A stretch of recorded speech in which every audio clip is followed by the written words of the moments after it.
Chapter 17 north pole. બીજે દિવસે સવારે ગોપાલ ફરી મીરાની સામે ગોઠવાઈ ગયો હતો. મીરા પોતાના ટેટુ દોરવાના વિશ્વમાં વ્યસ્ત હતી અને ગોપાલ મીરાની સામે સ્થિર નજરે જોતો ફરી પોતાની એકલતાની દુનિયામાં ખોવાઈ ગયો હતો. પોતે અહીં શું કરશે? તે મીરા પર ભાર બનીને રહી જશે? તે ક્યાં હતો અને ક્યાં પહોંચી ગયો? મીરા સાથેનું ભવિષ્ય શું? ઘરેથી નીકળ્યો તેને પણ કેટલાય દિવસો થઈ ગયા. કદાચ ગમતું કામ મળી ગયું તો પણ હું સફળ થઈશ? મીરાએ જોયું કે ગોપાલ કોઈ મૂર્તિની જેમ બેઠો છે. તેણે ગોપાલથી નજીક બેસીને તેનો જમણો હાથ પકડ્યો. ગોપાલ ચમકી ગયો. બંને એકબીજા સામે હસી પડ્યા. જા ગોપલા, મારું બુલેટ લેતો જા. તને મન ફાવે એ કામ શોધતો આવતું, મીરાએ કહ્યું. ગોપાલે સાંભળીને હસી પડ્યો. પણ હું જે કામ કરું છું એ નથી ગમતું અને... એક મિનિટ. મીરાએ ગોપાલને બોલતો ઊભો રાખ્યો. તારી એકની એક પીપોડી ચાલુ કર એ પહેલા એક વાર્તા સાંભળ. તે બોલી. એકવાર એક કૂતરો એક મ્યુઝિયમના હોલમાં ઘૂસી ગયો, જ્યાં બધી જ દિવાલો, છત, બારણા અને જમીન પણ અરીસાઓની બનેલી હતી. આ બધું જોઈને કૂતરાને નવાઈ લાગી. એ હોલની વચ્ચે પૂતળાની જેમ ઊભો રહી ગયો. પોતાની ચારે તરફ જોયું તો કૂતરાઓના મોટા ટોળાથી એ ચારે તરફ અને ઉપર નીચે ઘેરાયેલો હતો. માત્ર એક વાર આ કૂતરું પોતાના દાંત દેખાડીને થોડું ભસ્યું કે ચારે તરફથી બધા જ પ્રતિબિંબનો સામે અવાજ એવો જ આવ્યો. કૂતરો ડરી ગયો. ડરી ગયેલા કૂતરાએ વધુ જોરથી ભસવાનું શરૂ કર્યું અને બધા કૂતરાઓ એ જ રીતે કેટલીય વાર એક સાથે સામે ભસ્યા. કૂતરો ખૂબ જોર જોરથી ભસવા લાગ્યો અને ચારે તરફ પડઘાઓ વધવા જ લાગ્યા. હવે એ એક તરફથી બીજી તરફ કૂદવા લાગ્યો અને હવાને બચકા ભરવા લાગ્યો. કૂદકા મારીને ચારે તરફ ભટકવા લાગ્યો અને તેના પ્રતિબિંબો પણ એ જ કરવા લાગ્યા. બીજે દિવસે સવારના મ્યુઝિયમના સિક્યોરિટી ગાર્ડે આ દુખિયારા કૂતરાના શરીરને જોયું. એવું શરીર જેની અંદર જીવ નહોતો. એ પોતાના જેવા જ જીવ વિનાના લાખો પ્રતિબિંબોથી ઘેરાયેલો હતો. ત્યાં એવું કશું જ ન હતું જેણે કૂતરાને કશું પણ નુકસાન પહોંચાડ્યું હોય. કૂતરો પોતાના ખુદના પ્રતિબિંબો સાથે લડતો ઝઘડતો જ મરી ગયો. ગોપાલ, દુનિયા પોતાની જાત અંદર સારું કે ખરાબ લઈને નથી આવતી. આપણી આજુબાજુ જે પણ કંઈ બની રહ્યું છે તે બધું જ આપણા વિચારો, આપણી લાગણીઓ, આપણી ઈચ્છાઓ અને એ બધા તરફની આપણી પ્રતિક્રિયાનું પ્રતિબિંબ છે. વિશ્વ એક અરીસો છે, તો હવે તેની સામે ભસવાનું બંધ કર. તે બોલી. પાણીની બોટલ લઈને પીવા લાગી. અને હું તારી ગુરુ બનવા અહીંયા નથી બેઠી. પાણી પીને તે બોલી. ગોપાલ રસ્તા તરફ જોતો આ શબ્દોને સાંભળતો હતો. એક જ ઉપાય છે ગોપાલ, કોઈ પણ કામ ચાલુ કર. દિમાગ અને દિલ ખુલ્લા રાખ. તે કામને પૂરા દિલથી કર. ઊંડો ઉતર, ખૂબ મહેનત કર અને કોઈ સાંજે ઘરે આવીને પોતાની જાતને પૂછ કે તને એ કામમાં મજા આવે છે કે નહીં. જો તને મજા આવતી હોય તો તું ખૂબ ખુશ હોય. તે કામ કરતી સમયે તારી આ એકલતા અને બહારની દુનિયા ભૂલી જતો હોય તો બસ. તો બસ એ કામને તારી લાઈફ બનાવી દે. ડૂબી જાય દરિયાની અંદર. ગોપાલ ચૂપચાપ બેસી રહ્યો. વર્ષો પહેલાંનો વિદ્યાનગરનો એ દિવસ યાદ આવી ગયો જ્યારે તે અને વિજય એક તળાવના કિનારે બેઠા હતા અને વરસાદ વરસી રહ્યો હતો. તે સમયે ગોપાલે નક્કી કર્યું હતું કે હવે તે પોતાના જીવન સાથે બધા જ પ્રયોગો કરશે. તે વિજયને કહેતો હતો કે તેને હવે વિજયની મદદ જોઈશે. એ વર્ષોમાં એ કોલેજના મેદાનમાં દોડવા જતો, હોસ્ટેલમાં ટેબલ ટેનિસ રમતો, કેમેરા લઈને કોલેજની આસપાસના ગામડાઓમાં ફોટોગ્રાફ્સ પાડવા નીકળી જતો. તે એક દિવસ તો પોર્ન સ્ટાર બનવાના સપના પણ જોતો હતો. ગોપાલનું હૈયું ભરાઈ આવ્યું. પોતાના જૂના દિવસો યાદ આવ્યા. પોતાના જીગરી દોસ્તો યાદ આવ્યા. એ સમય યાદ આવ્યો. આજે ફરી એ સમય આવ્યો હતો. 1000 કામ કરીને પોતાને ગમતા કામની ખોજ કરવાનો. એ ઊભો થયો. મીરાના બુલેટની ચાવી લઈને શહેરની અંદર કોઈ અજાણ્યા રસ્તા પર નીકળી પડ્યો.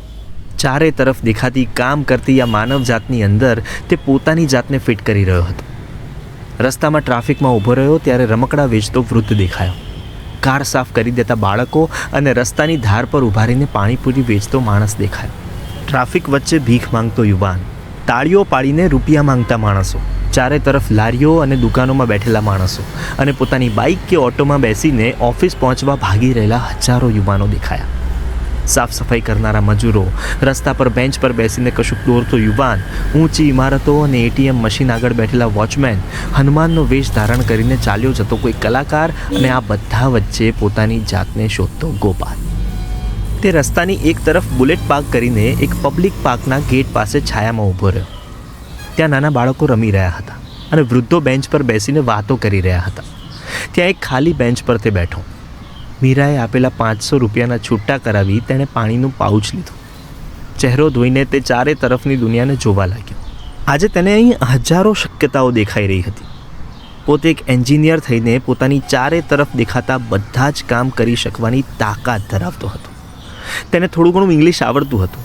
હિન્દી અને ગુજરાતી બાળપણથી જ આવડતી હતી. આસપાસ દેખાતી દુનિયામાં દેખાતા માણસો કરતાં પોતે ઘણી આવડત ધરાવતો હતો.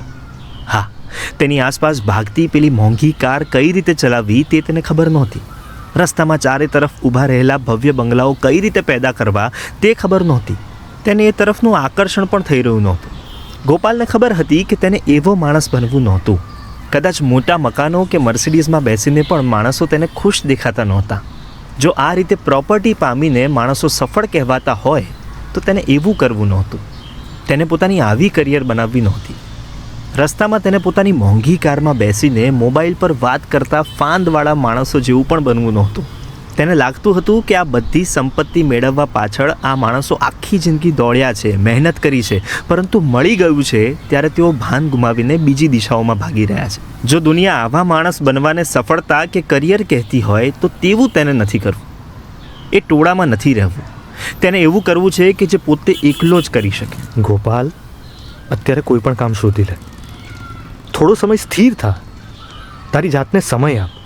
તું દુનિયાને જોઈને આટલો ગાંડો કેમ થઈ જાય છે? ગોપાલ પોતાની જાતને સમજાવી રહ્યો હતો. થોડીવાર પછી તે ઊભો થયો. બુલેટ લઈને ફરી અજાણ્યા રસ્તાઓ પર નીકળી પડ્યો. 4-5 કલાક પછી રસ્તામાં એક રેસ્ટોરન્ટની બહાર એક બોર્ડ જોયું. Walk in interview for waiters. ગોપાલે ઉપર તરફ રેસ્ટોરન્ટનું નામ જોયું. Paradise, a multi cuisine family restaurant. જા, પહેલાં આ કામ ઉપાડ. તેનું મન બોલ્યું. તે બુલેટને રસ્તામાં પાર્ક કરીને ઊભો રહ્યો. પોતાનું રિઝ્યુમ, પોતાના કપડાં, નીચે પહેરેલી સ્લીપર વિશે વિચારતો રહ્યો. પોતાની ટી શર્ટને પેન્ટમાં ખોસીને અંદર જઈને શું બોલવું તે નક્કી કરી લીધું. વાળ સરખા કરતો અંદર ગયો. કાઉન્ટર પર બેઠેલા માણસને ઇન્ટરવ્યૂ આપવા આવ્યો છે તેમ કહ્યું. તે માણસે તેને બીજા ફ્લોર પર મેનેજરને મળવા કહ્યું. તે ઉપર ગયો. એક ઓફિસ અંદર મેનેજર કોઈ માણસનું ઇન્ટરવ્યૂ લઈ રહ્યો હતો. ગોપાલ આગળ બીજા 3 યુવાનો વેટર બનવા માટે આવેલા હતા. થોડીવાર પછી ગોપાલનો નંબર આવ્યો. તે ઓફિસમાં ગયો. પોતાની એન્જિનિયર તરીકે અલગ અલગ કંપનીઓમાં આપેલા ઇન્ટરવ્યૂની રીતો તેને ખબર હતી. કઈ રીતે મે આઈ કમ ઇન સર કહેવું, કઈ રીતે હાથ મિલાવવો અને કઈ રીતે એ વ્યક્તિ કહે પછી જ ખુરશી ઉપર બેસવું. मॅनेजर मराठीમાં પૂછવા લાગ્યો. बोला, तुमच्या परिचय द्या आणि वेटर म्हणून काय अनुभव असेल तर ते सांगा. ગોપાલને થોડી ખબર પડી કે તે શું કહી રહ્યો છે. ગોપાલે તેને ઇમ્પ્રેસ કરવા પોતાની સીધી સાદી ઇંગ્લિશમાં બોલવાનું શરૂ કર્યું. Sir, sorry that I don't know that much of Marathi language, but I am sure I will learn it one day. Basically, I am from Gujarat and I am 12 pass in Gujarati medium. I do know Hindi, English and Gujarati. I have no family here. I am alone. I came here for work and I want to do such a prestigious job. અને આવી લાંબી ગપ્પાબાજી તેણે 5 minute સુધી ચલાવી. તેણે એ પણ કહી દીધું કે પોતાની પાસે કોઈ આઈડી કાર્ડ નથી અને કોઈ એડ્રેસ પ્રૂફ નથી, પરંતુ મારા પર વિશ્વાસ રાખીને તેઓ જોબ આપશે તો તેના જેવો કેન્ડિડેટ કોઈ નહીં મળે. મેનેજરે હા કહી. ગોપાલની ખુશીનો પાર ન રહ્યો. મહિનાનો 15,000 પગાર નક્કી પણ થઈ ગયો અને 2 દિવસમાં જોબ પણ ચાલુ કરી દેવા માટે કહેવામાં આવ્યું. સાથે ગોપાલને શેવિંગ કરીને સારા કપડાં પહેરીને આવવા કહ્યું. ગોપાલ બહાર ગયો. હોટેલથી દૂર ગયો.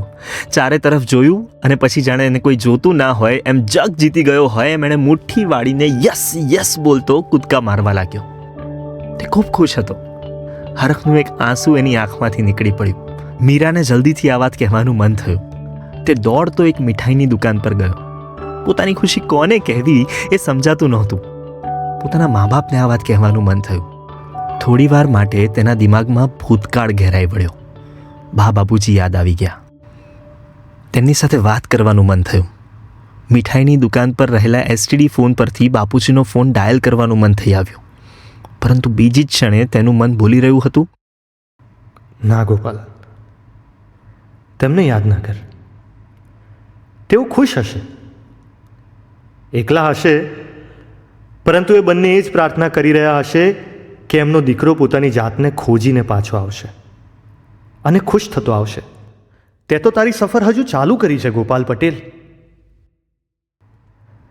તારે 1000 દીકરા જેવું બનવું હોય તો 1000 કામ કરીને તારી જાતને શોધવી જ પડશે. મા બાપ તારી ખુશીમાં જ ખુશ છે. તું હવે જીવવાનું ચાલુ કર ગોપાલ. તેમણે તને એ આશા સાથે જ ઘરેથી મોકલ્યો છે. હવે ભલે કદાચ વર્ષો નીકળી જાય તારી ખુદની ખોજ માટે, પાછું ફરીને જોઈશ નહીં. મીરાને માટે એ લાડવા લઈને ગયો. રસ્તાઓ પૂછતો મીરા હતી ત્યાં પહોંચી ગયો અને બુલેટ પાર્ક કરીને દોડતો મીરા પાસે પહોંચી ગયો. આ ગયે મેરે શેર. મીરા ગોપાલના ચહેરા પરનું જનૂન અને ઉત્સાહ જોઈને બોલી. મારી પહેલી જોબ મળી ગઈ મીરા. ગોપાલ તેની સામે બેસીને લાડુ ખવડાવતો બોલ્યો. મીરા પહેલી વાર ગોપાલની આંખોમાં એ જીજીવિષા, એ ચમક અને એ કશુંક મેળવ્યાની ખુશી જોઈ રહી હતી. તેણે બેઠા બેઠા ગોઠણ પર થોડા ઊંચા થઈને સામે બેઠેલા ગોપાલને હગ કર્યો. મીરાની બાહોમાં જ તે ગોપાલ આંખો મીચી ગયો. થેન્ક યુ મીરા, તે બોલ્યો. મીરાએ તેને દૂર કરી તેની પાણી ભરેલી આંખોમાં જોઈને પૂછ્યું. કેમ? For everything. ગોપાલ હસીને બોલ્યો. મીરા હસતી રહી. પછી સાંજ સુધી મીરા ટેટુ બનાવતી રહીને ગોપાલ બસ તેની બાજુમાં બેસીને કહેતો રહ્યો કે કેવી રીતે તેને જોબ મળી અને ત્યાં તેને શું કરવાનું છે. પછીના દિવસોમાં ગોપાલ ખુશ હતો. જિંદગી નવી નવી હતી. રોજ જે સવારે ઉઠીને મીરા સાથે જ તૈયાર થઈ જતો. બંને બહાર કોઈ લારી પર નાસ્તો કરતા. મીરા તેને રસ્તામાં એક સ્ટેશન પર છોડી દેતી જ્યાંથી ગોપાલને પોતાની રેસ્ટોરાં પહોંચવા માટે ટ્રેન પકડવાની રહેતી. એક ચોક્કસ સમયે લોકલ ટ્રેન આવી જતી. ટ્રેનમાં ચડવા માટે ગોપાલ ટ્રેનના દરવાજા આગળ ભીડમાં ઊભો રહેતો અને પાછળથી એવો ધક્કો આવતો કે તે જમીન પર પગ મૂક્યા વિના ટ્રેનમાં ઘૂસી જતો. ટ્રેન ગોપાલ જેવા માણસોથી ભરેલી રહેતી. દરેક માણસ કોઈ ઊંડા વિચારમાં ડૂબેલો રહેતો. કોઈ કાનમાં હેડફોન લગાવીને મ્યુઝિક સાંભળતું હોય તો કોઈ પરિવાર કે પૈસાની ચિંતામાં ડૂબેલું હોય. કોઈ છાપા વાંચતું મોટેથી દેશનું ભવિષ્ય કહેતું હોય તો કોઈ ચૂપચાપ ખૂણામાં ઊભું રહીને ટ્રેનમાં ઊભેલા દરેક માણસના ચહેરા સામે ફાટેલી આંખે જોયા કરતું હોય. ટ્રેનમાંથી ઉતરી ગોપાલ ચાલતો પોતાની રેસ્ટોરાં પહોંચી જતો. ત્યાં પોતાની હાજરી પૂરી, વેટરના કપડાં પહેરી પોતાને આપેલી ટ્રેનિંગ મુજબ કામ પર લાગી જતો. સુપરવાઇઝર જે રીતે ઓર્ડર આપે તે રીતે કિચનમાં બનેલી ડિશ તે લઈને ટેબલ પર આપવા જતો. પોતાને આવડતી ઇંગ્લિશ અને કમ્યુનિકેશન સ્કિલના બધા જ ફંડાને લીધે તે કોઈ પણ વ્યક્તિને પસંદ આવી જતો. તે દરેક ટેબલ પર નજર રાખતો. કોઈને કશું પણ જોઈતું હોય તે વ્યક્તિ બોલે તે પહેલાં જ પહોંચાડી દેતો. બપોરે અને સાંજે ત્યાં જ બીજા વેટર સાથે જમી લેતો. બધા સાથે દોસ્તી બનાવી લીધી હતી. પોતાનું દિલ નીચોવીને કામમાં ધ્યાન આપી રહ્યો હતો. ખુશ હતો.